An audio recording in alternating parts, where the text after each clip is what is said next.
Bom dia, bom dia, bom dia, CDD 05.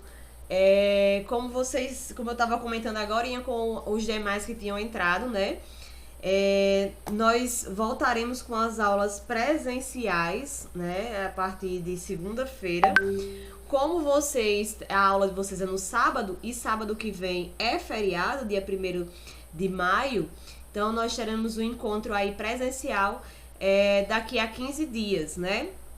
E aí, no dia 8, que será quando vocês terão a aula, a gente finaliza o último conteúdo do material de vocês e juntos já faremos aí a nossa revisão. Porque no dia 15/5 será a finalização desse módulo aqui para vocês. Então a gente vai fazer a prova e finaliza aí com vocês, certo? Deixa eu ver o que mais. Vamos começar a nossa aula. Quem for chegando, a gente vai liberando aí no decorrer da aula. Sejam todos bem-vindos e bem-vindas. E qualquer dúvida que vocês tiverem, é só interagir e perguntar aí, ok? Então vamos lá.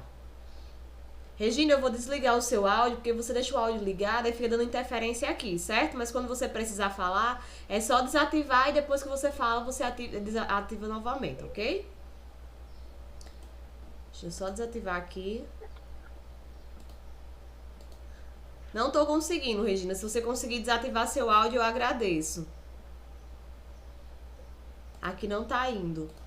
Ok, perfeito. Vou disponibilizar aqui meu slide para vocês e vocês me dão um retorno se estão conseguindo visualizar aí, ok? Estão vendo o slide aí? Sim. Sim, ok. Então vamos lá. Gente, vamos finalizar o conteúdo da semana passada sobre emergência no domicílio, que não deu tempo da gente finalizar pela toda aquela questão que a gente tava vendo dos outros conteúdos, né? Que a gente assiste, que a gente viu. E aí pegou um pouquinho do nosso tempo e não deu pra gente finalizar. Então, nós iremos trabalhar aí o capítulo do material de vocês, é o capítulo 14, a partir da página 62. E ficou faltando desse capítulo falar sobre animais peçonhentos, né? Como agir em uma determinada situações de emergência. Então a gente vai ver qual é a melhor conduta a se tomar quando um paciente aí é picado por uma cobra, por um escorpião ou qualquer um desses animais que são venenosos, certo? Então, diante de uma situação em que foi verificada a picada de algum animal ou inseto, com risco de ser peçonhento, o cuidador deve proceder de seguinte maneira. Gente, quando o paciente ele é picado por um animal peçonhento, a primeira coisa que a gente precisa fazer é manter a vítima calma. Esse ponto é primordial. Por quê, professora? Manter a vítima calma.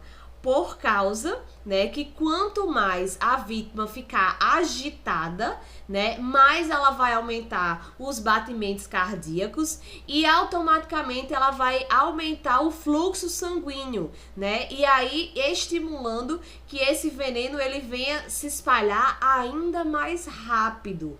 Então a gente precisa manter a calma, manter o paciente tranquilo, sem muitos esforços, para justamente o veneno ele não vir, né, passar aí o quanto mais rápido, entrar na circulação sanguínea e vir atingir aí esse paciente com rapidez. Então, a primeira coisa que a gente precisa fazer é manter a calma. Isso é extremamente importante. O que a gente não pode fazer? A gente não pode fazer aqueles toniquete, que são aquelas amarrações, que andou e mexeu, a gente visualiza muito aí as pessoas fazendo, né? Que é pegar aí por exemplo, o paciente foi picado na perna, aí pega um pano e amarra acima de onde a pessoa foi picada. Gente, não pode, certo? Por quê, professora? Porque o toniquete, muitas vezes, dependendo da força e da pressão que você colocar, ele vai inibir aí o fluxo sanguíneo. E aí você pode provocar problemas mais graves pelo o bloqueio dessa circulação nessa região, certo? Então a gente não pode bloquear total. Não faça nenhum tratamento caseiro. A gente vê muito aí em filme, né? O povo faz sangria, onde foi picado, faz um corte para estimular o sangue sair, suga. Gente, isso é muito coisa de filme, certo? Isso é muito coisa de televisão, mas que não é real. A gente não pode fazer isso, né? Gente, não, toma um pouquinho de óleo, de azeite e depois suga o veneno. De forma alguma a gente pode ter essas ideias para fazer, certo? Cortar, fazer sangria, toniquete, sugar o veneno, nada disso vai funcionar. Então não façam, não coloquem em risco ainda mais a vida daquele paciente, nem muito menos a de vocês, certo? Levar a vítima ao hospital é extremamente importante ter essa ação, né, de chegar e levar a vítima até o hospital. Por quê?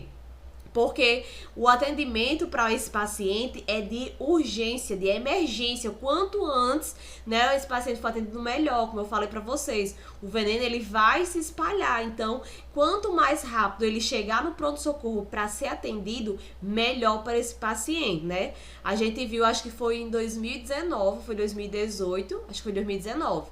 Que uma mulher no interior, acho que foi Parelha, se não me engano, foi o interior aqui do Rio Grande do Norte, que foi picada por uma cascavel e não foi para o pronto-socorro, né? Demorou a ir. E aí, quando ela foi procurar a ajuda médica, já estava muito tarde e ela veio a falecer, né? Então, a gente sabe que isso é muito perigoso e a gente precisa estar bastante atento em questões de tempo, né? Quanto mais tempo, mais problema esse paciente pode vir desenvolver, certo? Se for possível, levar o animal ou a imagem do mesmo, saber identificar que animal foi esse que picou esse paciente, né, que mordeu aí, que ferroou. Para quê? Para que quando for fazer o tratamento com o soro, eles saibam exatamente o animal que foi picado, né, que picou o paciente, para aí aplicar a medicação para o controle do veneno, certo? É extremamente importante a gente se atentar a saber o que foi que picou, porque levar só foi um animal, mas eu não sei o que não vai ajudar muito. Lógico que é importante mesmo assim ir, mas a gente tem que ter aí na cabeça e identificar que animal foi esse, certo? Tirar uma foto, tem pessoas que levam até o animal, então o importante é identificar que animal foi esse, ok? Tranquilinho até aí? Estão dando pra me ouvir, tudo perfeito? Ok, obrigada, Gerlane. E aí, dando continuidade aqui, como eu tinha falado pra vocês, ó. Quais são os primeiros socorros que a gente pode fazer para esse paciente? Lavar o local da picada apenas com água corrente e sabão, certo? Às vezes porque fica sangrando muito. Então, a gente pode dar uma lavadinha nessa região aí. Hidratar a vítima com goles de água, né? Dá pra vítima tomar aí a água. A gente pode até fazer aí uma elevação do membro afetado para dificultar aí a circulação nessa região. Então, fazer com que o membro ele fique um pouco desigual do nível do coração, para que essa circulação ela não chegue tão rápida, tão presente, certo? E também levar a vítima imediatamente à unidade aí. Aqui em Natal, o pronto-socorro que atende essas emergências são o Hospital Gisela Trigueiro, que é o especialista, né, nessa área aí de primeiros socorros para animais peçonhentos, né, para essa emergência aí. Então, aqui em Natal se leva para esse local. Nos interiores, para os hospitais que sejam mais próximos, ok? Como eu falei pra vocês, não façam corte, não fure, não faça toniquetes, né? Nada daquilo que eu tinha falado pra vocês anteriormente, ok? Então, é esse a conduta que nós devemos ter com esses pacientes. Caso sinta muita dor, dependendo da região que foi picada, e o paciente venha sentir bastante dor, pode-se fazer uma compressa de gelo, certo? Então, a gente pode pegar aí um gelinho e colocar em cima até chegar ao hospital. Mas nada além disso, certo? Nada além disso. A vítima calma e tranquilizada aí por vocês, para que nenhum aumento da circulação seja elevada justamente pelo a preocupação aí desse paciente. Ok, tranquilo até aí, tá tudo de boa. Tiver alguma dúvida? Bom dia, professora. Cheguei atrasada, mas consegui. Ok. Alguém com alguma dúvida? Não, Não, professora. Não. professora. Até O- agora não. Ok. Deixa eu só pegar aqui o material de vocês pra me ver aqui um negócio. E aí a gente vai falar agora sobre a outra emergência que eu pensei que a gente tinha dado, mas a gente não deu, que foi sobre. Ingrid, Oi. Ingrid, eu recebi uma informação esses dias aqui do posto de saúde, porque eu moro bem quase em frente, né, o posto de saúde do Nova Natal. E agora diz que picada por exemplo, se a gente for picado por escorpião, cobra, aranha, essas coisas, é para se dirigir às UPAs, não mais ao Giseuda. Então, muito boa informação. Gente, agora vamos dar continuidade aqui, né? Sobre também o capítulo 15, que faltou aí na nossa aula anterior, sobre emergência também no domicílio. Então, nós iremos falar sobre queda, que é algo bem comum aí para quem é cuidador sabe, né? Quem já atua aí na área de cuidador sabe. Desidratação, vômito e diarreia. Apesar que desidratação, vômito e diarreia são bem parecidas as atitudes que a gente deve tomar, né, que de acordo com o material de vocês. Então, página 65, capítulo 15 do livro de vocês, certo? A gente aprendeu na semana passada sobre convulsão, sobre desmaio, sobre reanimação cardíaca, né? E hoje nós iremos dar continuidade aí, né, para quem chegou agora, sobre as condutas corretas em situações de emergência. Então, nós iremos falar sobre queda, né? O que fazer em situações de queda no domicílio? Qual é a melhor atitude a ser tomada? Porque a gente sabe que muitas vezes a gente fica muito nervoso, o paciente também tem a tendência a ficar bastante nervoso e querer se levantar e fazer aquela agonia toda, só que nós precisamos manter aí a calma, né, para resolver esse problema aí com sabedoria, né, porque a gente sabe que é bem complicado situações de queda, principalmente quando é idosos, porque já tem a tendência a ter alguma lesão, alguma fratura, né. Então, nós iremos falar sobre queda, desidratação, vômito e diarreia nessas situações aqui de emergência, ok? Então, vamos lá. Gente, a primeira coisa que a gente deve fazer quando um paciente ele vem a cair, né, é avaliar a vítima, saber como é que ela está, né, saber se ela está consciente, se ela está desacordada, se ela está sangrando. A gente já precisa fazer aquela avaliação rápida pra gente ver se tem alguma lesão exposta, né? Se tem ferimento, tudo a gente já tem que fazer naquele momento. Por quê? Porque a gente precisa identificar logo após o motivo da queda para justamente evitar futuros problemas. Quando o paciente cai, muitas vezes a forma que ele cai, ele já fica. Então é bom a gente identificar o que foi que levou aquele paciente à queda e fazer essa avaliação. Porque muitas vezes o paciente ele pode vir a fraturar, né? A gente não consegue visualizar porque às vezes a fratura ela é mais, não é externa, ela é interna, né? A gente não consegue ver o osso quebrado. Porém, a gente consegue visualizar, por exemplo, um edema, né? Um inchaçozinho na região. Às vezes o paciente não consegue fazer o movimento com aquele membro que está afetado. Então, a gente precisa ter muita atenção aí. Porque se o paciente, por exemplo, se lesionou grave, vou dar o que é mais comum, né? Fraturou o fêmur. E eu vou tentar levantar essa vítima sozinha e ela fazendo força no fêmur fraturado, a gente pode piorar ainda mais essa lesão. Então, por isso que nós precisamos fazer essa avaliação inicial e manter a vítima calma. Apesar que tem uns idosos que são muito teimosos. Eles querem porque querem que vocês levantem logo eles.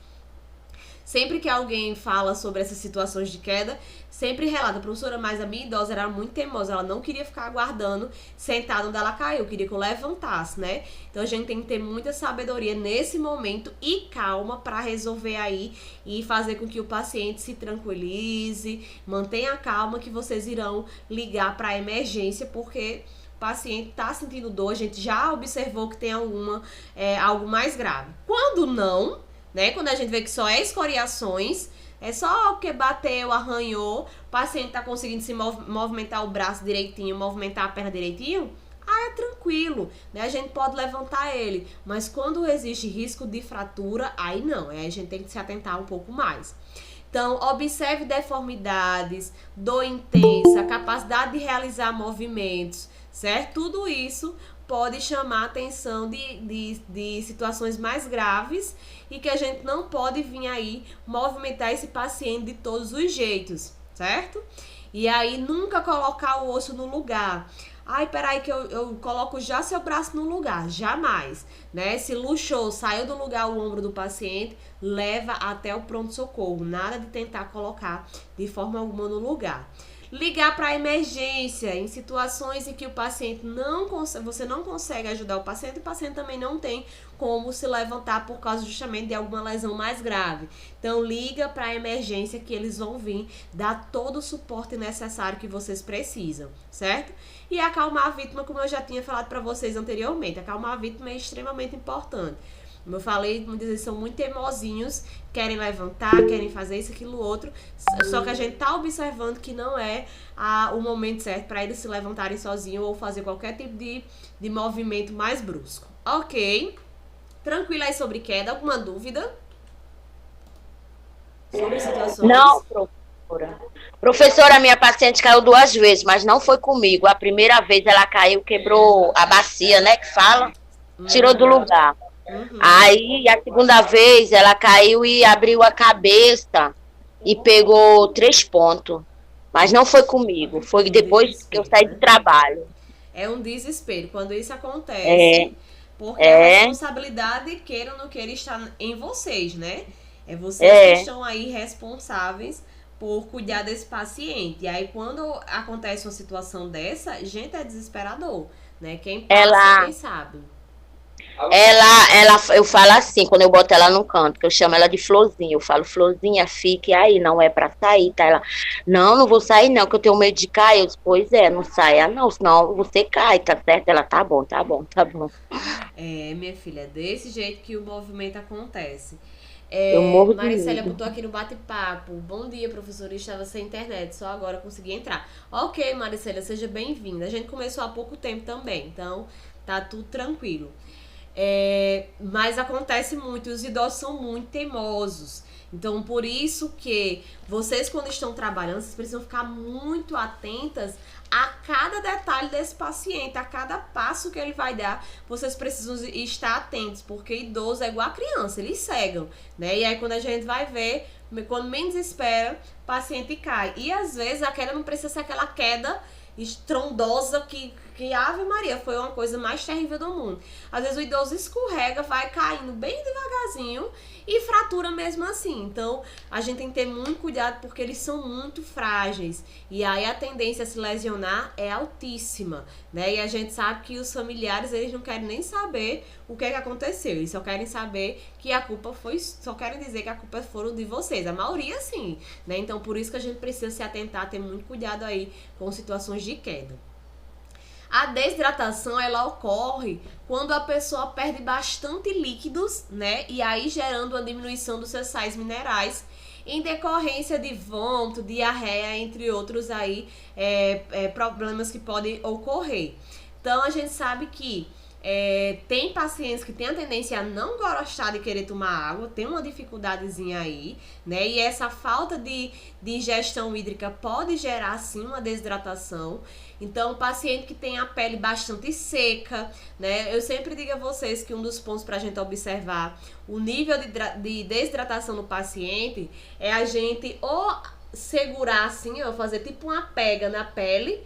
E aí, quando a gente faz essa pegazinha na pele, o paciente que está desidratado, quando a gente faz a pega e solta, a pega, ela não desfaz rapidamente. Ela fica lá firme, né, do jeito que vocês fizeram. Então, eu fiz uma pegazinha na pele do paciente, soltei e ela não voltou ao normal rápido, ficou quase o mesmo jeito, já é uma indicativa que esse paciente está desidratado, né? E a gente precisa prestar bastante atenção nesses detalhes. Então, olhos fundos, sonolência, cansaço, pressão mais baixa, confusão mental, pode ser aí um dos sinais da desidratação.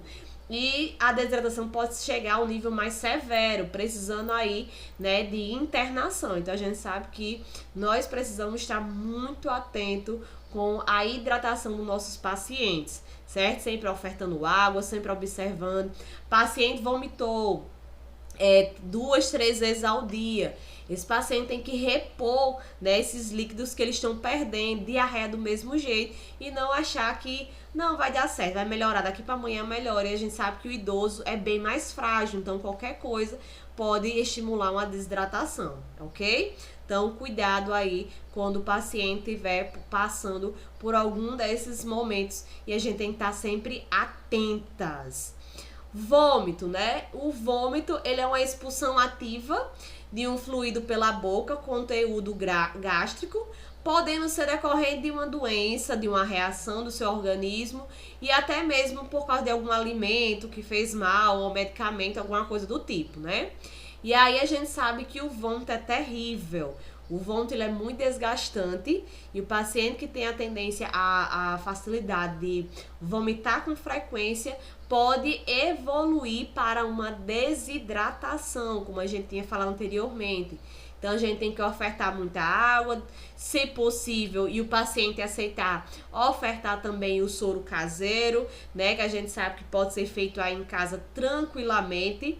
Apesar que nas unidades básicas de saúde, eles já dão até um sachêzinho, bem prático até, que você só faz colocar o sachê, acho que é 1 litro de água, eles vêm explicando quantos litros vocês precisam colocar, mexe e dá pro paciente. Então, tem essa facilidade aí para quem não tem as medidas, para quem não sabe, alguma coisa do tipo.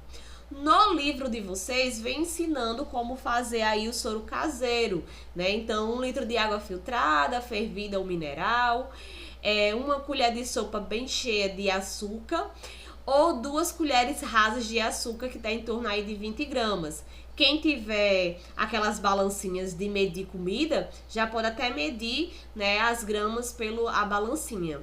E 1 colher de café de sal, né, que é aquelas colherzinhas de chá, que é em torno de 3,5 gramas também. Então, faz, mexe, mexe, mexe, e dá aí para o paciente ficar sempre tomando para repor esses minerais que o paciente está perdendo, né, e melhorar a questão da sua hidratação, ok? E a diarreia, ela é um aumento aí do número de vezes que a pessoa está evacuando, né? E aí a gente sabe que a quantidade de vezes que você evacua, você também pode vir perder as consistências das fezes, deixando as fezes um pouco mais moles, né? Mais líquidas, e dependendo da situação pode ter aumentar aí para problemas maiores, né? Vir com sangue, alguma coisa do tipo. Então a gente tem que estar muito atento também à diarreia.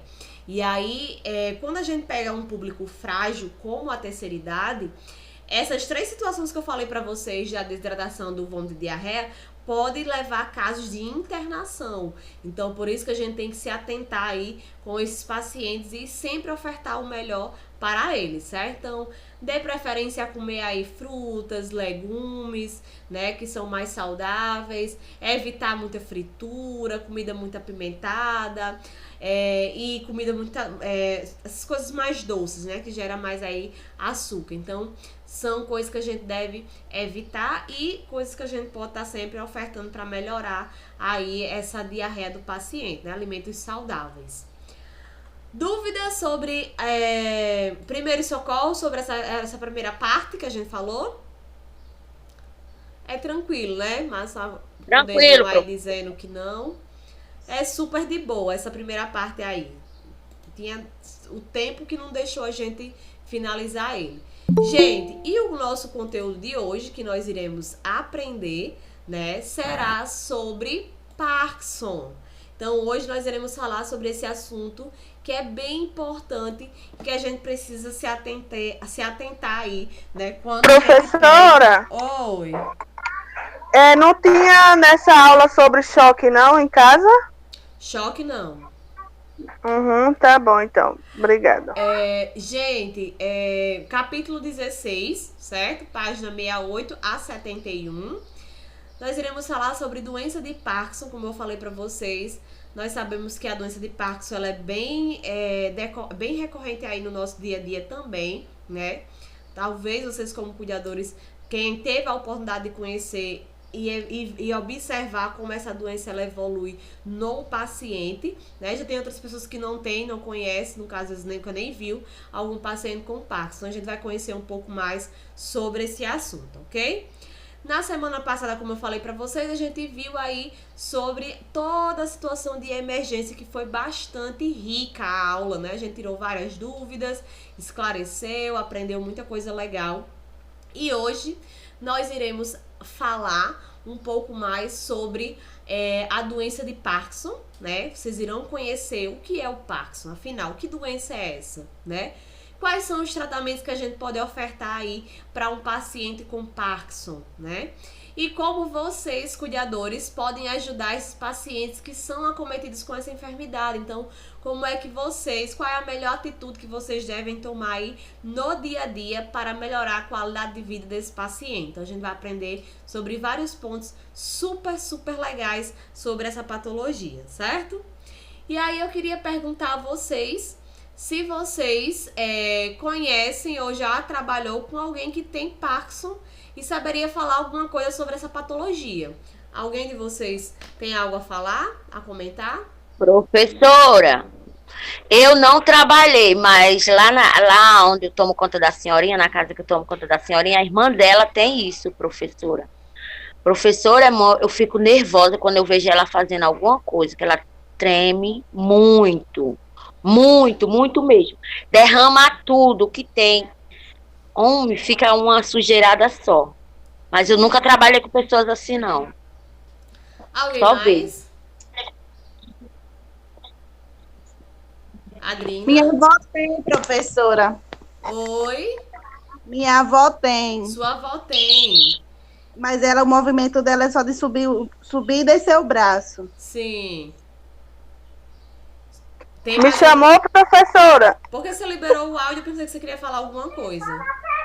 Foi, eu acho que foi sem querer aqui. Não, eu acho que eu ia falar que também eles são lentos, né? Uhum. Quem tem essa patologia tem uma lentidão, a postura também deles. Uhum. E treme também, né? O que a menina falou aí. Uhum. E também fica irritado. Tem quase como se fosse comparado aos sintomas da... Como é, meu Deus? Eita, professora, eu esqueci, mas é o que Dona Betinha tinha. Ok. Ah, meu Deus do Germano, céu. quer falar alguma coisa? Sim, professora. Agora faz uns 2 meses, eu estava tomando conta de uma senhora que ela tinha Parkinson. Sim. Aí eu achei estranho, porque assim, eu nunca tinha tomado conta de uma pessoa com essa doença, né? Uhum. E eu precisei passar 2 semanas em casa que eu estava doente. Quando eu cheguei lá, assim, no começo que eu cheguei lá, ela comia com as mãos dela, ela andava, entendeu? Certas coisas ela fazia eu só ajudava. Sim. Aí, quando eu fiquei doente, eu passei 2 semanas sem ir lá. Quando eu voltei, a doença tinha avançado de um jeito que eu estava estranhando o jeito dela, entendeu? Uhum. Ela não estava mais comendo com a mão dela, ela não estava mais nem andando, que ela andava, entendeu? Evoluiu muito. Evoluiu muito rápido a doença, entendeu? Aí ela não engolia a comida, ela tinha dificuldade para engolir. E tem esse problema também de ter raiva. Ela tinha raiva assim, repentina. Uhum. Do nada, entendeu? Uhum. É meio estranha essa doença. Não é nem meio estranho, não é nem questão de estranho, porque vocês não conhecem, aí vocês estranham o desconhecido, né? Mas como vocês forem aprendendo agora, vocês vão ver que não é questão de estranhismo, mas sim porque vocês não têm aí o conhecimento. Porém, o Parkinson é uma patologia que muitas pessoas conseguem conviver aí por muitos anos tranquilamente com essa doença. Ela é uma doença que não tem cura, certo? Ela é uma doença que desenvolveu, vai ter que conviver com ela pro resto da vida, né? Então, tem muitos pacientes aqui em Natal, nós temos grupos de idosos com Parkinson, né? Que se reúnem para fazer atividades físicas e etc. E eles conseguem lidar muito bem aí com a patologia. De você ter falado, que Gerlando falou que a paciente evoluiu muito rápido em 2 semanas, é bem raro essa situação, certo? O paciente com Parkinson não teve diagnóstico hoje e amanhã já está pior. Não é assim, ela é uma doença crônica degenerativa, com certeza. Mas ela vai evoluindo, né? Se tiver aí todo acompanhamento, todo tratamento direitinho, a gente consegue evoluir, ela vai evoluindo, mas bem lentamente, ela não vai ser uma coisa tão brusca. Então, vamos aprender um pouco mais sobre essa patologia, né? Então, gente, o Parkinson, né? O nome Parkinson se deu por causa do cientista que descobriu essa patologia, né? E aí a homenagem ficou para ele, o nome Parkinson.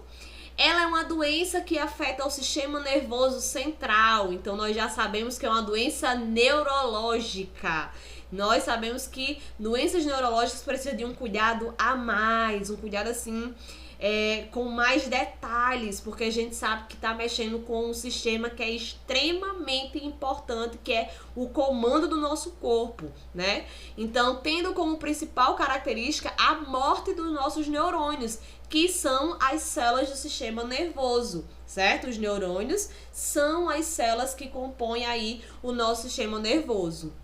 Então, em uma região específica chamada de substância negra, né? Então, nós sabemos que o Parkinson é uma doença onde faz com que destrua, né, os nossos neurônios, consiga desenvolver aí as mortes dos neurônios e fazendo com que esse paciente venha a perder controles da sua estrutura muscular, principalmente. Por isso que a gente observa muito a questão do tremor em pacientes com Parkinson.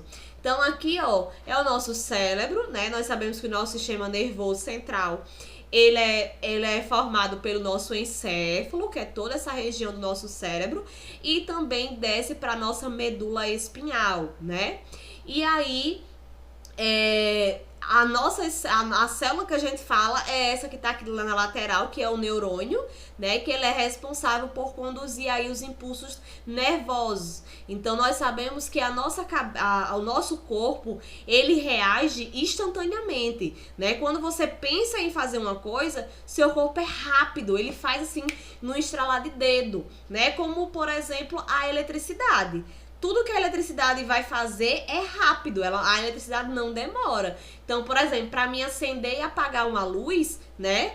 Para mim acender e apagar uma luz não vai demorar. Eu acendo e apago uma luz, no mesmo momento que eu aperto o interruptor, automaticamente a luz acende. No mesmo momento que eu aperto novamente para desligar, ele é muito rápido, não é uma coisa que demora, não é informação que, peraí, vou apertar aqui no interruptor, aí a eletricidade vai andando bem devagarzinho para chegar até a luz. Não, é tudo rápido, é a mesma coisa que acontece no nosso corpo, né? Por causa dessa célula aqui, desse neurônio, as informações chegam extremamente rápidas. Então, por exemplo, para vocês andarem, vocês não estão pensando, vocês só andam, né? E essa informação, quem tá mandando para vocês é o sistema nervoso. Para vocês falarem, para vocês gesticularem.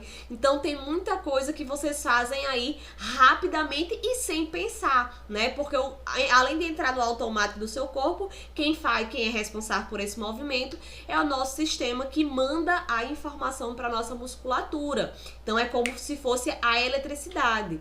Então nós temos até mesmo alguns impulsos nervosos de proteção, né? Nós temos aí alguns impulsos de proteção. Então, por exemplo, quando vocês pegam numa panela quente, vocês não vão pensar, ai meu Deus, que panela quente, tá queimando minha mão, peraí, vou botar aqui em cima do fogão novamente. Não, vocês soltam automaticamente, você sente que tá quente, você já solta, né?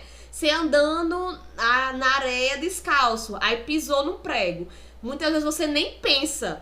Ai, meu Deus, peraí, eu acho que eu pisei em alguma coisa, vou levantar meu pé. Não é rápido, vocês não sabem nem que vocês pisaram, vocês já tiram o pé rapidamente, né? Porque são impulsos aí de proteção que o nosso sistema nervoso manda, né? Para vocês terem essa proteção, essa atitude rápida sem pensar.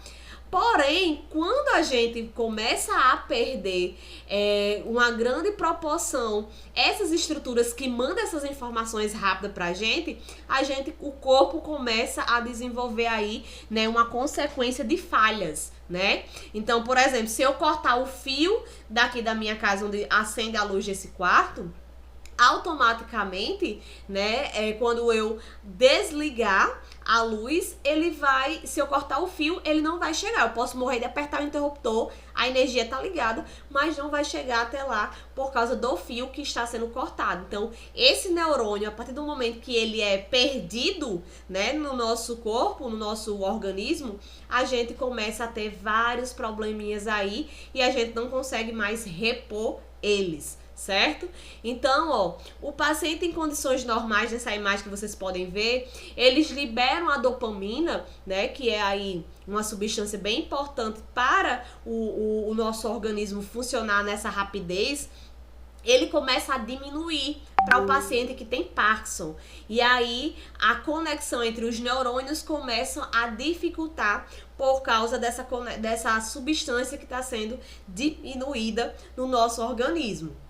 Então, os sintomas mais comuns aí do Parkinson que a gente observa, né, que a gente consegue visualizar, que todo mundo fala, é o tremor. Mas não só o tremor, minha gente, existem outras características aí que eu vou falar pra vocês. Então, os distúrbios nervosos é um dos distúrbios nervosos mais comum na terceira idade, certo? O Parkinson não é uma doença característica de pessoas jovens de 15, 20, 30 anos, certo? O paciente que vem desenvolver Parkinson é bem da característica mesmo da terceira idade, a partir dos 60 e por aí por diante, certo?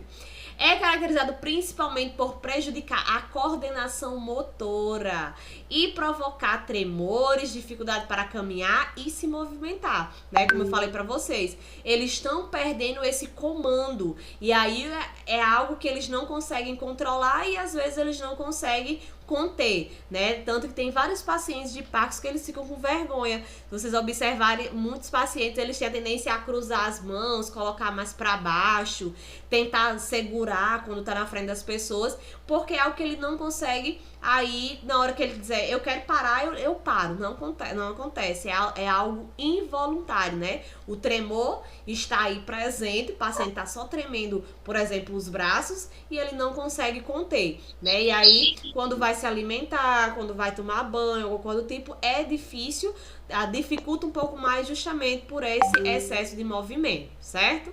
Então, nós temos aí a bradicinesia, que é a lentidão dos movimentos. Então, como a Adrina falou, né, o paciente fica mais lento, com certeza ele vai ficar mais lento para caminhar, para fazer as atividades do dia a dia, tudo isso vai deixar ele um pouco mais devagar. E algumas instabilidades corporais, o corpo do paciente, ele vai ter uma modificação, por quê? Porque se eu não tenho uma boa estabilidade corporal, eu vou modificar a minha postura para buscar equilíbrio, né? Então, a cabeça fica um pouquinho mais para frente, o tronco tem a tendência a curvar um pouco mais, igual essa imagem que eu coloquei aqui para vocês, desse idoso andando aí com Parkinson, né? Então, ele tem a tendência a ter essa modificação da sua estabilidade corporal, né? Da sua estabilidade postural, certo? Então, é uma das características aí do Parkinson. E aí, dando sequência aqui, deixa eu colocar aqui novamente, nós temos aqui algumas outras sintomas. Então, como eu tinha falado pra você, as pessoas acham que só o tremor já é o Parkinson. Existem outras patologias, viu, pessoas? Que fazem com que os indivíduos venham a ter tremor e que não é o Parkinson. Pode acontecer também. Então, o desequilíbrio é bem recorrente aí nesses pacientes, porque eles começam a desenvolver uma rigidez muscular. Então, aquela marcha que o paciente fazia perfeita em elevar a perna, depois eleva a outra para caminhar, vai ser aí afetada. Então o paciente ele fica rígido, né? E ele não consegue movimentar do mesmo jeito. Então, por exemplo, se eu consigo elevar as minhas pernas quando eu tô andando, eu consigo livrar de pedra, eu consigo livrar de fios que tiverem no meio do caminho, buraco, etc. Quando eu ando, quando o paciente que tem Parkinson, muitas vezes eles não têm essa elevação tão presente por causa da rigidez muscular. Eles têm a tendência a arrastar um pouco mais os pés. E aí nós sabemos que esse arrastar, né, é um perigoso aí para desenvolver um desequilíbrio e vir provocar uma queda, certo? Problemas de memória são algumas características que vai evoluindo da doença de Parkinson também, certo? E a gente vai falar um pouco mais dela aqui no decorrer dos nossos slides. Então, além da questão física que o paciente é afetado, como eu falei para vocês, né? O tremor, o desequilíbrio, a rigidez, a lentidão, né? Tudo isso que o paciente pode desenvolver, ainda o Parkinson mexe com a questão psicológica do paciente. Então, como algumas de vocês citaram sobre a questão da irritabilidade, o paciente se irrita muito fácil, né? Isso é uma das características também aí do Parkinson, porque mexe também com o psicológico do paciente. Então, o paciente pode desenvolver ansiedade, prejuízo cognitivo, prejuízo olfativo, né? Às vezes eles não conseguem ter a mesma resposta de sentir cheiro como eles sentiam antigamente. Alterações do sono, então pode aí trocar os dias pela noite, ou ao contrário, dormir muito ou dormir pouco. Dificuldades na deglutição, como eu falei para vocês, o Parkinson ele atinge muito a questão muscular do paciente. Então, quem é que faz eu deglutir? É meus músculos, né? Que vai auxiliar no momento que eu vou fazer essa deglutição, que eu vou engolir um alimento. Então, se o paciente com Parkinson, ele tem dificuldade na deglutição, ou se ele tem dificuldade motora, automaticamente isso vai atingir aí tanto na deglutição, como também na questão de segurar a urina, segurar o cocô, certo? São as características que mexem com toda a estrutura muscular.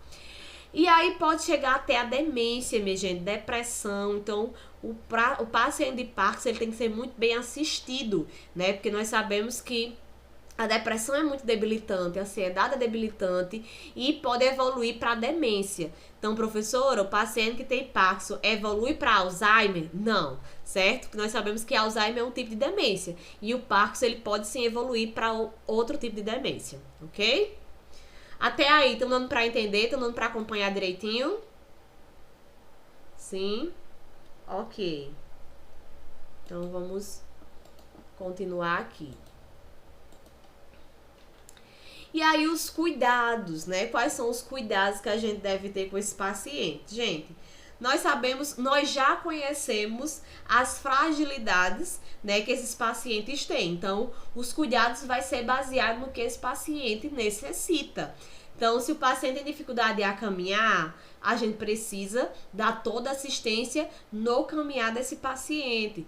Paciente tem dificuldade em deglutir, em engolir o alimento, nós também temos que dar toda a atenção nessa questão da deglutição, né? Então, o paciente tá com ansiedade, tá meio triste, né? Porque ele vai acompanhando a evolução da patologia. Ele não fica demente, né? A demência não chega nos primeiros momentos de Parkinson, não, né? Ele sabe que a doença ela vai evoluir e ele vai sentindo essa evolução. Então, por isso que eles ficam meio deprimidos, por isso que eles ficam tristes, né? Então, por exemplo, um paciente que é artista e gostava muito de pintar quadros, né? De escrever, pacientes que eram escritores, que adoravam escrever.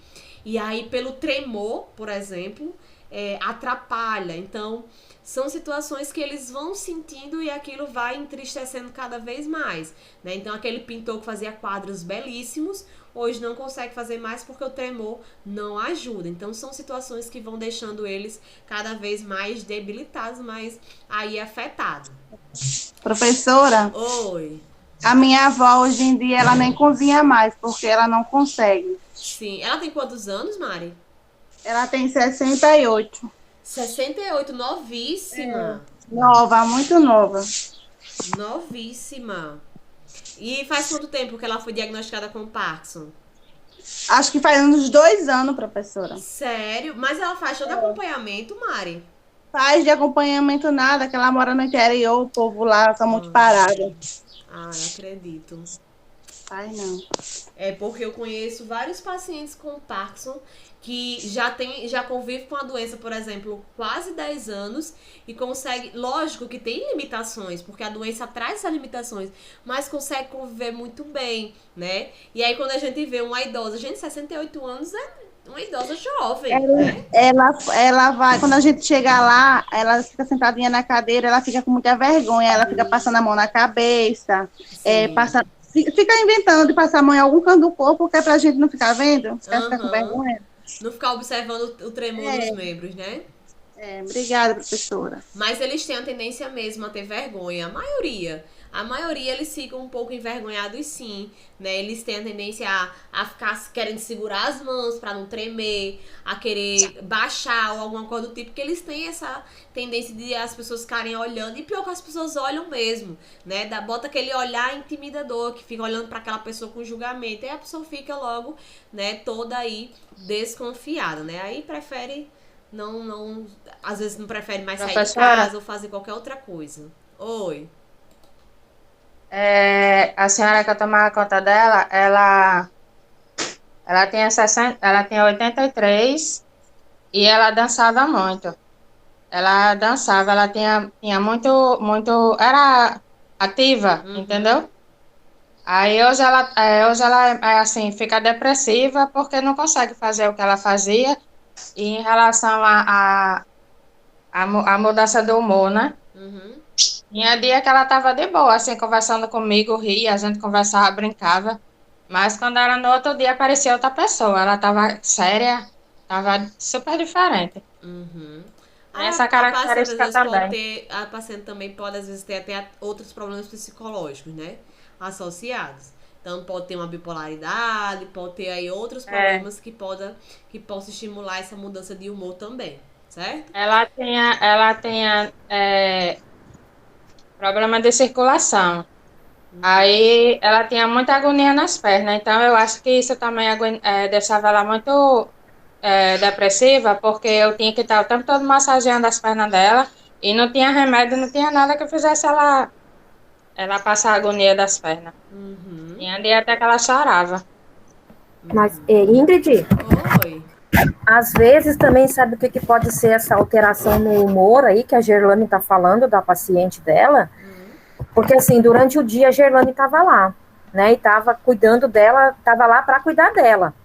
E à noite, quando a Gerlane ia embora, ela ficava com alguém da família. E às vezes o problema é justamente esse, a pessoa da família que não tem paciência, entendeu? Para cuidar. É justamente isso. Ela não dá a atenção que a pessoa necessita, entendeu? Então a pessoa já dorme ali, às vezes, nervosa, triste, e amanhece como? Amanhece com mal-humorada.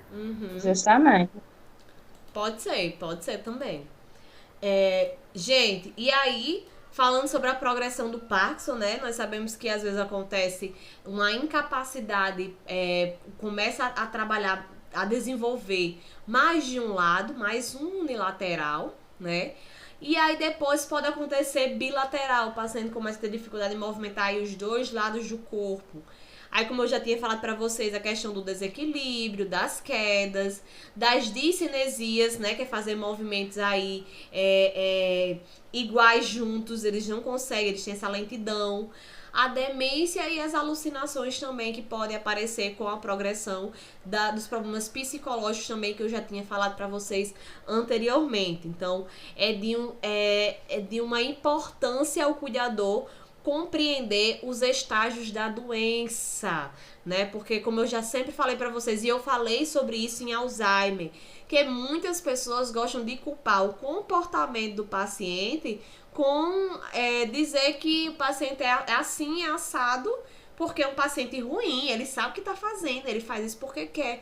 E a gente sabe que não, gente. A gente sabe que a doença, ela vai evoluindo e ela tem as suas características, né? Então, paciente, ele tem a tendência, sim, a ficar mais triste, a ficar mais isolado, a ficar mais agressivo, irritado. Pode sim acontecer, porque nós sabemos que é toda uma questão psicológica envolvida também na progressão da doença de Parkinson. Não para só na questão física, não é só o tremor, não é só a lentidão, né? Então a gente precisa entender um pouco mais e ter paciência para compreender aí o que essa patologia pode afetar nesses pacientes.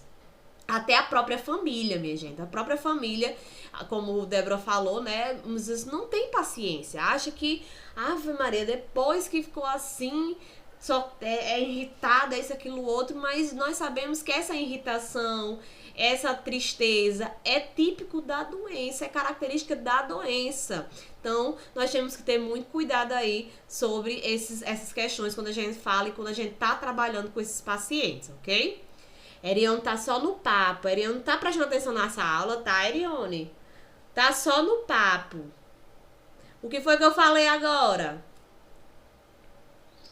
É porque eu tava arengando com a minha neta aqui, professora, por isso que eu não tava prestando atenção. Desde que começou a aula que eu vejo você só conversando, vejo você prestando atenção nessa aula, não. Mas depois eu refaço todinha. Ah, também tô ligada, viu? Aí quando chega de dar prova, estão reclamando. É, né? Fazer o quê? Fazer o quê, né? É verdade. É, fazer o quê? É. É que hoje eu vim babar minha neta um pouquinho, mulher. O tempo é pouco, tem que fazer assim. É, mas é Auxiliar só 2 duas horinhas coisas. de aula. Lembre também desse detalhe. É só 2 horinhas de Eu tô aula. aqui reclamando com a mãe, tá dando almoço pra ela com o celular na mão. Ok. Deixa eu dar continuidade aqui. Vamos. Gente, aí nós sabemos que, como eu falei pra vocês, pode mexer com toda uma estrutura, certo? Então, o paciente, ele vai sentir essa progressão, né, em todo o seu corpo aí, como a gente já tinha falado anteriormente. E o tratamento dessa patologia tem que ser muito bem trabalhada com uma equipe multidisciplinar.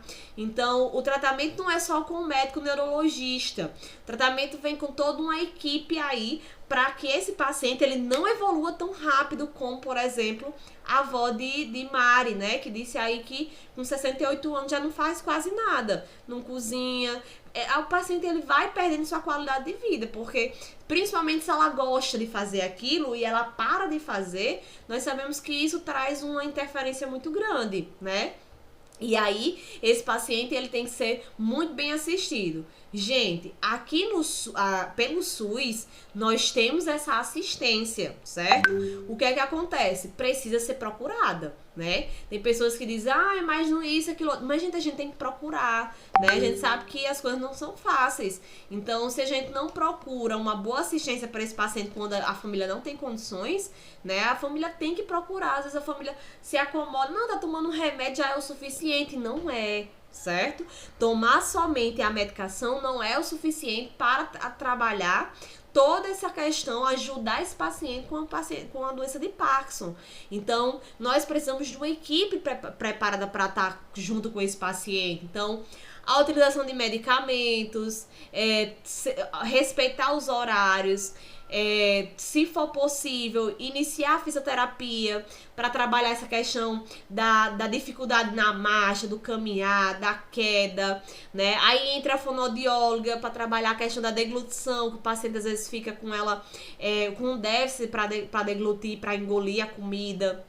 Até mesmo para falar, às vezes fica com um pouco de dificuldade, então a fonoaudióloga vai trabalhar bastante esse ponto. O terapeuta ocupacional é muito importante para ensinar, né, para fazer aí com que o paciente ele não venha perder a sua funcionalidade dentro das atividades do dia a dia. Então, por exemplo, não perder essa funcionalidade para a idosa que gosta de cozinhar. Tem idosa que adora, né? Adora receber pessoas na sua casa e fazer aqueles banquetes, arrumar a mesa, fazer aquela coisa toda.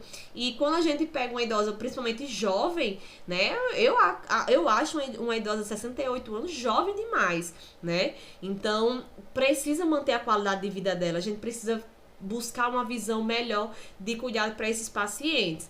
A psicologia também entra, certo? Para trabalhar aqueles pontos que a gente tinha falado psicológicos do paciente. Então, para trabalhar essa tristeza, né, essa ansiedade, essa depressão. Então, é bem importante o paciente também ter aí, né, o acompanhamento de um psicólogo, certo? Então, essa equipe toda está sendo focada para trabalhar com esse paciente para manter a qualidade de vida dos mesmos, né? Quando a gente sabe que só a medicação em si só não vai trazer o resultado que a gente espera, né? E aí a gente sabe que a doença ela vai evoluir sim, e aí é bem doloroso tanto para vocês cuidadores como também para a família, ok? Professora, Oi.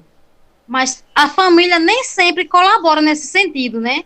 Porque eu tirei as férias de uma colega para cuidar de um senhor que tinha 75 anos, ele tinha Parkinson.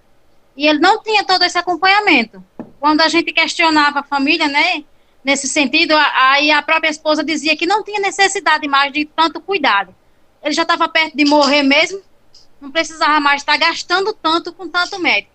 Bastava o que cuidava, entre aspas, né, da saúde no geral, que já era o suficiente para ele. Os cuidados de casa já estavam bom, ela dizia. Acontece, E muitas vezes ela era muito rígida com ele, né? Na hora da comida, principalmente. Que ele se melava, não conseguia. Muitas vezes ele não conseguia levar a comida para a boca. A gente ia auxiliar, ela ficava dizendo as coisas, que ele tinha que comer sozinho, que não sei o quê. Não ajudava. Era bem complicado para o cuidador. Acontece, né? É o que eu tinha falado para vocês anteriormente. Vai acontecer, não é uma coisa que não foge da nossa realidade, não é a coisa mais próxima da nossa realidade são essas. Mas que, se a gente visa a qualidade do paciente ou do familiar, a gente precisa buscar sim essas alternativas para manter pacientes bem, como eu falei para vocês. Existem grupos aqui em Natal que eles se reúnem de idosos que têm Parkinson e que já convivem com Parkinson anos e anos, né? E conseguem tirar de letra. Por quê? Porque eles têm todo esse apoio aí, né? Eles buscam ter esse apoio. Aí não é só porque são idosos de classes sociais mais elevadas que tem, não, né? Nesses grupos tem idosos que são totalmente acompanhados pelo SUS, né? Mas tem que buscar, tem que ir atrás, porque sozinho a gente não consegue mover aí as montanhas, certo? Mas tem sim formas de a gente trabalhar com esse paciente para fazer com que ele se sinta pelo menos melhor, né? Porque a gente sabe que é bem debilitante e a gente vê a tristeza no olhar do paciente. Eu acredito que Mari, quando está com a avó dela, ela consegue observar essa tristeza aí, né, Mari? Na sua avó, por causa justamente que fica muito debilitada, né? Professora, aí ela não sai mais. Quando ela vai lá em casa, quando tem aniversário da família, sempre vai lá na casa da minha mãe, ela se recusa aí. Eu disse à mãe que já é porque ela tem vergonha. Tem, exatamente. Acontece. Idoso, minha gente, é cabeça dura. Então a gente tem que saber muito como também trabalhar com eles. Porque tem idosos que não quer. Então, por exemplo, eu vou dar minha avó não tem Parkinson. Mas a minha avó, ela não enxerga por um olho e ela tem artrose nos 2 joelhos. Então, pra ela andar, ela anda, mas ela tem um pouco de dificuldade. E por causa disso, ela não quer sair de casa mais pra nenhum canto. Ela evita ao máximo de ir pra qualquer lugar, porque ela diz que não quer passar vergonha. Então a gente sabe que idoso já tem a tendência a ter essa questão, né, de não quero passar vergonha, não quero dar trabalho a ninguém. Imagine com Parkinson, que mexe tanto com o físico como também com o mental do paciente. Aí é onde a gente entra com toda aquela questão do amor, da paciência, né, da nossa competência como profissional da área da saúde, certo? Tratamentos de longa duração, né? Vocês sabem que o paciente com Parkinson, se ele desenvolveu, ele vai morrer com ela. Então, o tratamento é de longa duração. E aí a gente sabe que para trabalhar de uma forma mais efetiva, tem que ser de módulo cooperativo. Todo mundo buscando aí, né, o melhor para esse paciente. Então, o paciente ele tem que entender como é essa patologia, que patologia é essa. Às vezes o paciente tem uma doença e sabe nem o que é. Eu tenho diabetes, mas o que é diabetes? O paciente não sabe. Eu tenho hipertensão, pergunta o que é hipertensão, o paciente não sabe, né? Eu tenho Parkinson, você pergunta o que é um Parkinson, o paciente não sabe. Então o paciente ele precisa entender que doença é essa, certo? A família também tem que entender. O médico neurologista tem que acompanhar sempre, e vocês cuidadores, né? Então, quando a gente trabalha com todos esses grupos aí, a gente traz aí uma melhor atenção, cuidados e tratamentos para esse paciente. Então a gente diminui aí, né, qualquer sofrimento maior, e a gente também melhora a capacitação física desse paciente. Então é uma forma da gente trabalhar todo mundo junto, todo mundo aí de mão dadas com os mesmos, certo? E aí, ó, como eu falei para vocês, o paciente, qual é o papel dele nesse módulo cooperativo? O paciente, ele precisa estar com a participação dele ativa e consciente, ele precisa entender, né? No entendimento da doença, na sua evolução, na realização do tratamento, ele precisa manter a sua autoestima elevada. O cuidador dá toda a atenção, assistência, cuidados ao paciente, ter a sensibilidade na observação contínua para ver se esse paciente tá evoluindo muito rápido ou ele a doença tá evoluindo mais bem devagarzinho, bem lenta. Vocês muitas vezes são o porta-voz desse paciente para o médico, vocês precisam falar para o médico, para o familiar, como está sendo a evolução desse paciente, se ele está conseguindo fazer tudo certinho ou não, o paciente está tendo muitas dificuldades, então isso a gente também tem que abordar bastante com o paciente. A família tem que dar todo aquele apoio afetivo, ajudar permanente aí o paciente, tá sempre apoiando, orientando, lembrando que vocês cuidadores não substituem a família, então a família tem que estar sim sempre próxima do paciente, certo? E o papel do médico é a prescrição e supervisão do tratamento, observar as medicações, o quadro clínico do paciente, disponibilizar para ajudar quando for necessário. Então a gente junta todos esses pontos importantes para trazer aí uma melhor vida para esses pacientes, ok? Sozinhos a gente não vai para frente, a gente precisa trabalhar aí de mão dadas com os outros, ok? Aí nós temos umas dicas importantes aí para a convivência desse paciente com Parkinson. Então, a moradia adequada, né, para as limitações físicas. Então, se eu já sei que meu paciente ele tem uma dificuldade na marcha, eu vou encher a casa de tapete? Não, né? Porque aí você já tá querendo prejudicar a locomoção ainda mais desse paciente. Então a gente tem que adaptar os banheiros, tem que adaptar a casa, né? Tem que adaptar toda a situação para que esse paciente ele se sinta confortável. A alimentação de acordo com a necessidade do paciente. Então o paciente tá comendo, mas tá tendo muito casos de engasgo. Paciente degluta, engasga. É saudável? Não, né? Porque a gente sabe que o paciente pode broncoaspirar, vai lá pros pulmões, aquela coisa toda. Então vamos modificar a dieta, vamos procurar ajuda de um profissional para melhorar essa questão da alimentação do paciente, certo? Cuidados com a higiene pessoal, às vezes o paciente tem vergonha, mas o cuidado com a higiene tem que ser 100%. Então, auxiliar no banho, se o paciente usar já fralda, ter cuidado com as trocas, tudo direitinho como vocês aprenderam lá em noções de enfermagem. Incentivar a prática de atividade física é extremamente importante, né? Idosos que gostam de caminhar, de ir para aquelas pracinhas se exercitar é muito, muito bom. E vocês são um papel importante para estimular também esse idoso aí, certo? E promover o apoio emocional para que esse paciente ele não se sinta tão inútil, tão para baixo por causa da patologia, certo? Gente, alguma dúvida sobre o Parkinson? E aí? Gerlane, Mari, Débora. Professora. Oi, Mari. Eu entendi tudo. Ok. Vamos agora para o nosso próximo capítulo do material de vocês, que é o capítulo 17 da página 72, certo? Nós iremos falar sobre transtornos somatoformes. Então, capítulo 17, para quem tá com o material, página 72, certo? Nós iremos falar sobre transtornos somatoformes. E aí, eu queria perguntar a vocês se vocês sabem o que é esse transtorno. Já ouviu falar? Já teve a curiosidade de dar uma lida aí no material, de ver alguma coisa? E aí, o que é que vocês acham? Ou nunca nem ouviu falar? Professora, eu nunca ouvi falar não, mas parece que deve ser medo, sei lá, alguma coisa de igual fobia, né? Não sei.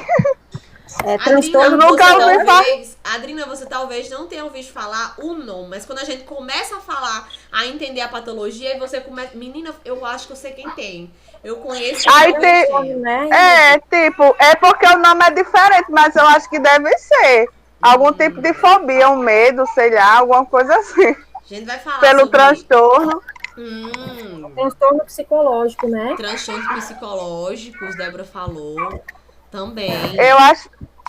Pode ser que seja isso. Eu nem olhei no livro. Francisca Raimundo quer falar alguma coisa? Não? Porque ela liberou o áudio. Débora quer falar mais alguma coisa? Oi? Quer falar alguma coisa?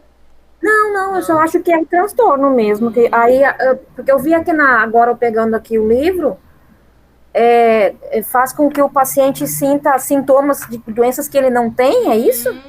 Olha aí, muito bem. É nessa linha aí, certo? Nessa linha aí, Débora. E aí, como eu disse a vocês, pelo nome que não é tão típico, né, não é tão comum no dia a dia da gente ouvir, transtornos somatoformes, mas... Vale, professora, pois então é o que eu tenho, porque se eu sentir uma dor na garganta, eu penso que é Covid. Sei não, viu, Adrina? Ô, risada boa. Mas a gente vai aprender um pouco mais sobre isso, Adrina, e é nessa linha de pensamento aí, certo? Mas é nessa linha de pensamento aí, tá sim. Certo. Vamos lá, vamos aqui começar. Gente, o nome, quando a gente vê aí, tem dizendo transtornos, né, somatoformes. Então, a gente já sabe que são transtornos, são mais de um, né, e o soma vem da quantidade, alguma coisa que tá somando, né, que tá aí aumentando, tá adicionando. Então, nós sabemos que é algo que tem de somatização e a gente vai aprender um pouco mais sobre esse transtorno. Como eu falei pra vocês, pela palavrinha, a gente fica meio assim, mas quando a gente vai começar a ver esses transtornos, a gente começa a identificar um pouco mais sobre o que é. Então, o transtorno somatoforme, ele é uma classificação médica para doenças que persistem apesar dos transtornos físicos presentes não explicarem nem a natureza e nem a extensão dos sintomas, nem o sofrimento e nem as preocupações do sujeito. Então, peraí, professora. Então, quer dizer que o transtorno somatoformes, ele é um transtorno que o paciente, ele sente uma dor física, porém, aquela dor física não corresponde ao que esse paciente está achando que é? Exatamente. Então, o transtorno somatoforme é aquelas pessoas que, por exemplo, sente dor de cabeça e acha que essa dor de cabeça é um tumor, é uma doença muito séria, que não tem cura, que não tem tratamento, só que nós sabemos que existem várias coisas que podem estimular a dor de cabeça. Pode ser a vista, pode ser uma enxaqueca, pode ser outras coisas que são mais simples. Mas as pessoas que têm um transtorno somatoformes, ele não aceita esse diagnóstico. Então, ele acha que a doença é muito maior. Por quê? Porque ele está sentindo. Realmente, ele sente um desconforto físico. Porém, a sua preocupação é excessiva, é desnecessária, né, para o que ele está sentindo, certo? E aí, ó, está associada à busca persistente de assistência médica de familiares e amigos. Então, o paciente, ele tem um diagnóstico, por exemplo, sente aquela dor de cabeça, foi no médico, fez todos os exames. O médico disse, não, sua dor de cabeça pode ser por uma noite mal dormida, pode ser um estresse, mas não tem nada, nos seus exames tá tudo ok. Só que essa pessoa, ela tem essa dificuldade em aceitar esses diagnósticos. E aí fica buscando, tem essa tendência a buscar excessivamente por um diagnóstico de uma coisa que não se tem, né? Porque ela tá sentindo, acha que sim, é uma coisa terrível e que só Jesus na causa. Então, a Adrina, não sei se a Adrina, as outras demais alunas deram para entender como é que funciona aí os transtornos somatoformes? Deu, professora, eu entendi, que eu não sabia. Ok. Professora? Oi, Gerlane. Eu acho que o meu pai tem isso. Tem esse problema, eu acho. Porque ele vive sentindo mal-estar no corpo. Ele diz que sente um espinicado nas costas e uma agonia nas pernas.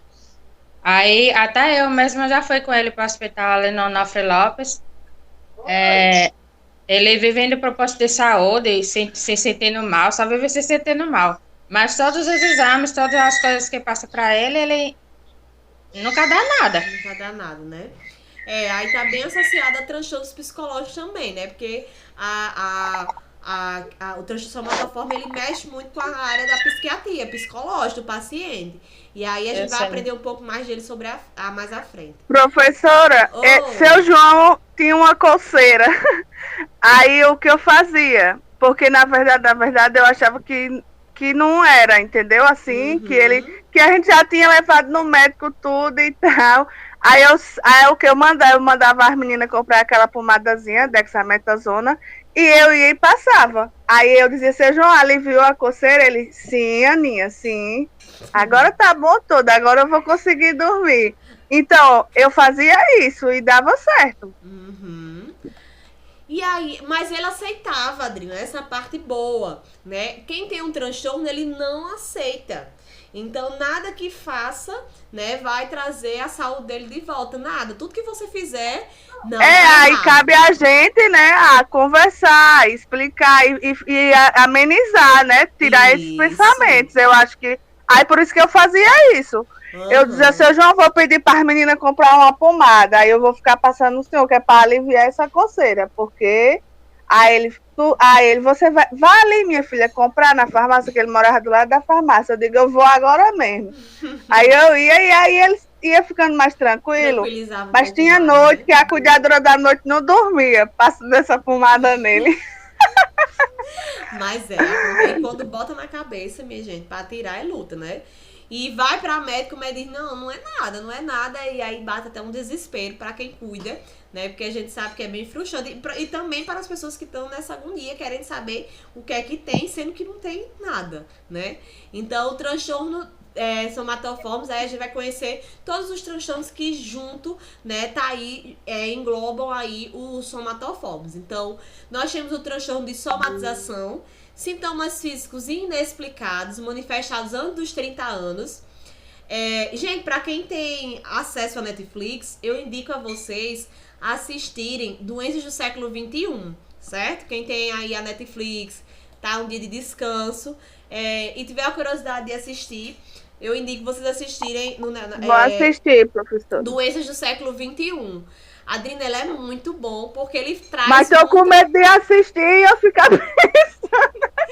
É muito bom, é bem interessante, é um documentário. E ele é bem interessante porque ele traz muito essa realidade, minha gente, das pessoas que hoje em dia nós sabemos que o psicológico, ele leva além, né? Não existe mulheres que ficam grávidas psicologicamente, né? Que cresce barriga, que sente mexer, que tem produção de leite. Então, nosso psicológico é uma máquina, assim, tremenda. Então, a nossa mente. Então, esse documentário, ele fala bastante sobre isso. Então, pessoas que desenvolveram vários problemas psicológicos, principalmente questões psicológicas de doenças inexplicadas. Então, eu vou dar só o exemplo de uma. Tem uma mulher que ela faz parte do documentário, que ela relata que ela sente dor por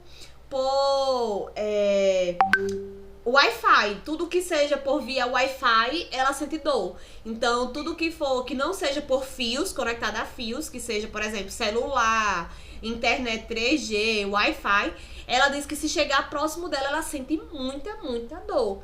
Então, são coisas assim que a gente não consegue entender, né? Que às vezes o povo dorme de lado de um código de internet e não sente nada. Só que ela sente muita dor.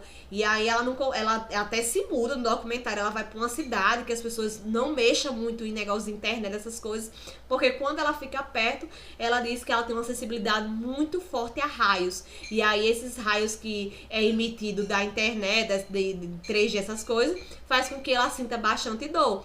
Então, depois assistam pra vocês verem como é bem legal. E é real, viu? Não é coisa de fantasia, não. É histórias reais, de pessoas reais, que têm patologias que são inexplicadas, porém, né, eles fazem aí trazem tratamento bem interessante. Assistam que vocês vão gostar. Pra quem gosta dessa área de conhecer um pouco mais sobre doenças, é bem legal. É Doenças do Século XXI.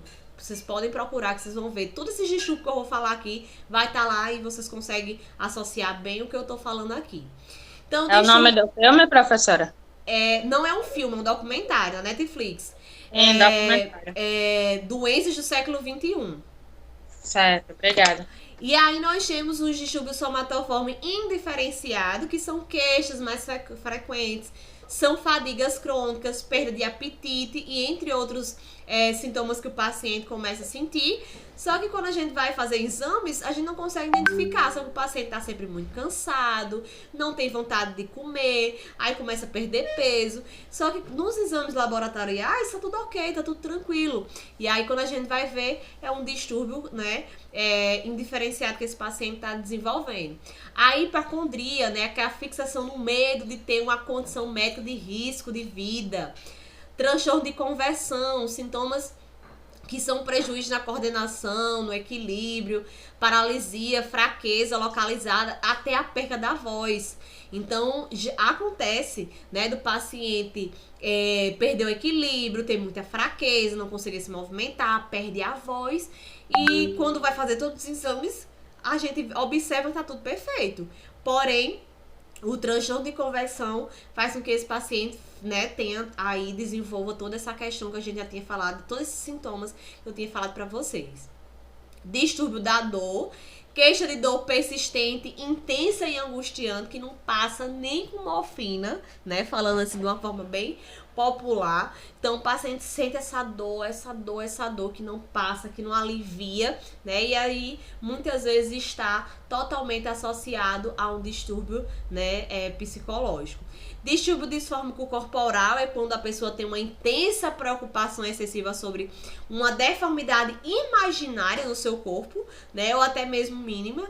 Então a sua aparência é totalmente distorcida e esse paciente se martiriza por causa disso. Então, por exemplo, às vezes o paciente começa a dizer que o músculo não tá da forma correta, não tá do jeito que é para ser, normal. Então procura aí, né, distorcer um pouco da sua aparência física e aí começa a buscar coisas que venham deixar o seu corpo perfeito, e às vezes a gente sabe que isso pode trazer vários outros problemas de saúde.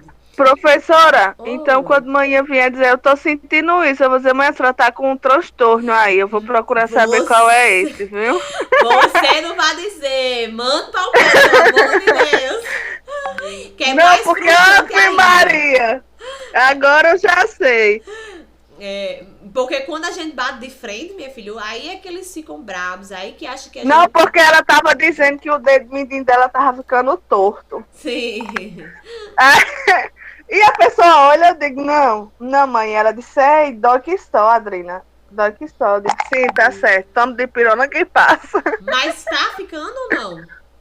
Tá, não. É porque ela tem problema nos ossos, né? Aí ela tem uma inflamação nos ossos. Ela é bem nova, mas já é cheia de problemas. Só que ela fica buscando mais problemas e não entendeu? Eu sei como ela fica procurando as doenças. Ah, Maria, eu tô com dor de cabeça, eu acho que eu tô com um tumor.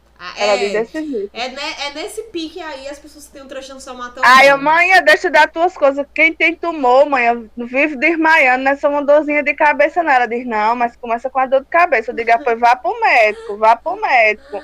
É desse jeito. Teve uma aluna que ela deu o relato dela, só que ela, né, no final teve o final feliz. Ela disse que também, quando ela era adolescente, ela sentia muita dor de cabeça. Passou um tempo sentindo muita dor de cabeça. E aí ela disse que, por ela sentir essa dor de cabeça, ela começou a ficar muito preocupada. E antigamente, hoje em dia já é difícil, mas ela disse que há 20 anos atrás ainda era mais difícil fazer uma ressonância, né? Uma ressonância magnética. Hoje a gente sabe que tem uma dificuldade, mas antigamente era pior. Então, imagina aí 20 anos atrás. Aí ela disse que ia pro médico, o médico passava remédio e nada dela ficar boa. Aí ela disse que ela começou a colocar na cabeça que ela tinha um tumor na cabeça.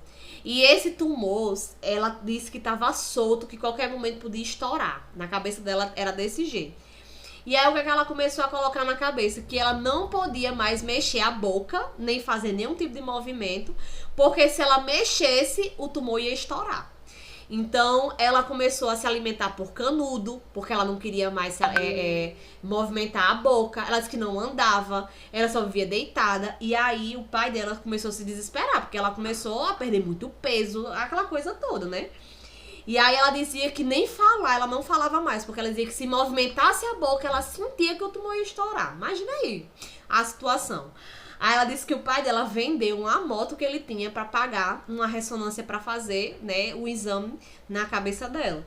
Gente, não tinha nada. Ela fez um exame e agora ela acreditou. Depois que ela fez um exame que viu que o médico disse, ó, você não tem nada, pronto, ela acreditou. Tudo que ela sentia sumiu. Mas já tem pessoas Ainda bem que ela acreditou, né, professora? Isso. Ainda bem que ela acreditou, porque já estava já passando do limite, né? Já. Ela disse que chegou a perder, parece que foi em torno de quase 12 quilos. Ela perdeu porque ela não conseguia mais se alimentar, ela não tinha mais vida. Né? Ela tava só vegetando.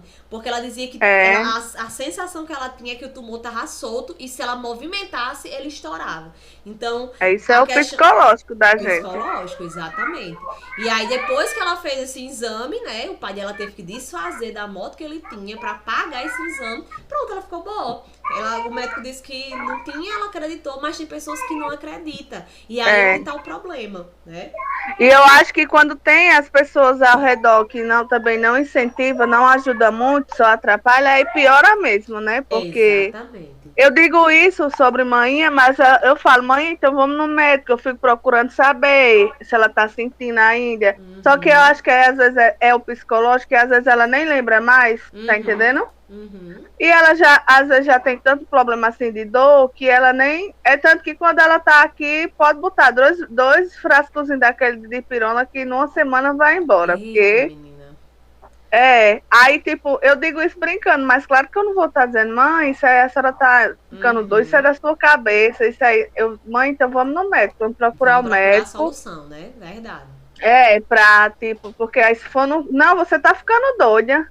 Isso tu tá sentindo o quê? Isso é mentira, mano. Isso é invenção, pior, é pra não trabalhar. Aí é pior. E aí os sintomas físicos, né? Como eu falei pra vocês, que persiste por meses, até por anos, que sugere a presença de doenças clínicas ou cirúrgicas, mas que não são totalmente explicadas, porque não tem uma patologia orgânica conhecida, nem por outro transtorno mental, nem pelo efeito de uso de substância de álcool ou drogas. Então, é algo que a gente não consegue explicar, certo? Então, é bem... Gente, deixa eu só dar um recado aqui bem rapidinho, peraí. Lucas, fecha aqui a janela da sala. Ah, tá ok. Porque começou a chover e eu deixei a janela da sala aberta. Aí eu fui pedir pro meu esposo fechar bem rapidinho. Gente, e aí... Não, como eu tinha falado pra vocês, não tem outro transtorno mental que explique, não é pelo efeito de uso de substância, como álcool ou drogas, é algo que o paciente tá sempre aí relatando. Então, os sintomas inexplicados dos transtornos podem desencadear reações prejudiciais, como ansiedade, né? Porque você quer descobrir o que você tem. Preocupação frequente e excessiva, crenças imprecisas ou exageradas, né? Persistência ou não cumprimento dos esforços de diagnóstico, o médico diz, você não tem, né? Você tá bem, mas a pessoa, ela não acredita, ela não cumpre, e aí ela vai atrás de outro médico e vai atrás de outra profissional, porque esse profissional não presta. Eu tô dizendo e ele não tá me ajudando, então eles têm a tendência muito a falar e se impor dessa forma. Demonstrações de fortes emoções, porque já estão, né? Chega um nível de estresse tremendo. Então, eles podem se chatear, podem brigar, podem fazer confusão, porque ninguém está entendendo eles. Até que um profissional, né, ele identifique que é esse transtorno, né? E vá trabalhar de outra forma, com mais clareza, com paciência, até esse paciente entender o que realmente ele tem. Certo? Existem algumas terapias complementares, como a terapia cognitiva comportamental, que aí entra o psicólogo, para trabalhar pensamentos distorcidos, crenças irrealistas, né? De coisas que a gente sabe que não está fazendo bem, que não é real, certo? Alguma dúvida sobre o conteúdo de hoje? Maxon, Reginalda, Severina, Arca. Alguma dúvida? Não, professora. Ok. Gente, na nossa próxima aula, nós iremos falar sobre cuidados com a medicação, parte 1 e parte 2, e também a nossa revisão para a prova, certo? Como chegou pessoas depois, eu vou reforçar aqui, né? Eu acho que vocês viram aí no grupos do WhatsApp que as aulas presenciais voltaram e remota também para quem ainda quer se cuidar e ficar em casa, certo? Vai manter do mesmo jeito, tanto presencial como a online. Próximo sábado é feriado, então a gente não vai ter aula, que é dia 1º, mas dia 8 a gente volta com força total, né, aí pra nossa última aula de conteúdo junto com o nosso, a nossa revisão, porque dia 25 será, ou dia 25 não, perdão, dia 15 será a finalização do módulo de vocês e do curso também, né? Que esse é o último módulo de vocês, então a gente finaliza. Então, daqui a 15 dias nós iremos trabalhar a última parte, que é medicações, parte 1 e 2, e também a revisão para a prova. Deixo aqui a minha frase para vocês, né? Que diz o seguinte: o tempo deixa perguntas, mostra a resposta, esclarece dúvidas, mas acima de tudo, o tempo traz verdades. Então, nós sabemos que o tempo é a solução para muita coisa, porém, a gente não pode perder tempo com coisas fúteis, né? Professora? Oi. Me diga uma coisa, quando a gente terminar a prova do dia 15, é do dia 15? É. Pronto, quando a gente terminar essa prova aí dessa data em diante, como é que vai ser? Como é que vai ficar? A gente vai ter mais algum conteúdo? Vai ter mais o quê? Conteúdo? Não, vai ser finalizado os conteúdos de vocês, né? Mas... Eu tô dizendo a aula prática. A aula prática, você tá dizendo das práticas assistidas, né? Que vocês vão para campo, né? Isso? Não se preocupe que no último dia o CRA vai explicar tudo para vocês como é que vai ficar. Questões de certificado, questões de prática assistida, de tudo que vocês irão aí necessitar e vão ter curiosidade. Então eles vão entrar em sala e vão conversar explicando tudo que vocês têm dúvida, certo? No dia que vocês forem fazer a prova. Então nem se preocupe que vai ter todas as informações necessárias que vocês precisam, ok? Ok? Gente... Obrigada. Na página do livro de vocês tem uma atividade para ser respondida e enviada. Página 75 do livro de vocês, certo? Página 75 e página 71. 71 e 75 do livro para responder e mandar aquela belíssima foto no grupo, né, da turma de vocês, ok? Professor, enviar até quando? Enviar até hoje, certo? Nós estamos aqui com o material na mão, vocês aproveitam, temos tempo disponível aí, vocês já respondem e já enviam. Qualquer dúvida, só tirar aqui mesmo ou lá no grupo do WhatsApp. Alguma dúvida? Professora? Oi. É para todo mundo, professora? Lógico. Vai dar para responder? 71, 75, Regina. 71, 75. Obrigada. Gente, então, ó, estarei lá aguardando a resposta de vocês, certo? Alguma dúvida até então? Tá tudo tranquilo sobre o conteúdo? Vai fazer a chamada, professora? Vou sair, Adriana, boa já. lembrança, vou sim. Eu já coloquei a presença de quem vai entrando, mas eu vou reforçar sim a chamada. Eu vou falar os nomes das pessoas que eu já coloquei presença. Se faltar alguém, vocês se manifestam aí, certo? Então, ó, Adrina... Arca, Débora, Francisca Raimunda, Gerlane, Matson, Marciana, Maricélia, Raimunda Erione, Regina de Souza, Reginalda e Severina Ramos. Faltou Bom final hoje, de semana para todos. Faltou hoje Maria Silvana, faltou Ivanete e faltou Francisca Coelho. Alguma dúvida? Não. Não. Tchau, Okay. professora. Vou fazer almoço. Tchau, professora. Vou fazer atividade. Márcio, você falou alguma coisa? Falei, escuta, eu tô pendente de uma atividade da senhora. Vamos dar as 3 juntas, viu? Ok. Então, bom final de semana. Se cuidem. Beijos. Hoje Até tem dia 8. Curtam aí o Beijo. feriado. Comemorem. Relaxem, descansem. E Ei. estamos aí. Oi. Hoje teve um aluno especial. A minha filha disse, eu vou assistir com o senhor a aula. Não saiu do meu... Eita, que fofo. Olha. Eita, agarrada, viu? Que amor. É direto. Eu peguei e joguei ela pra ali, ó, pra ela sair do meu pé. Oh, meu Deus, deixa a bichinha, matar a saudade, rapaz. E ela gostou por causa que a gente falou sobre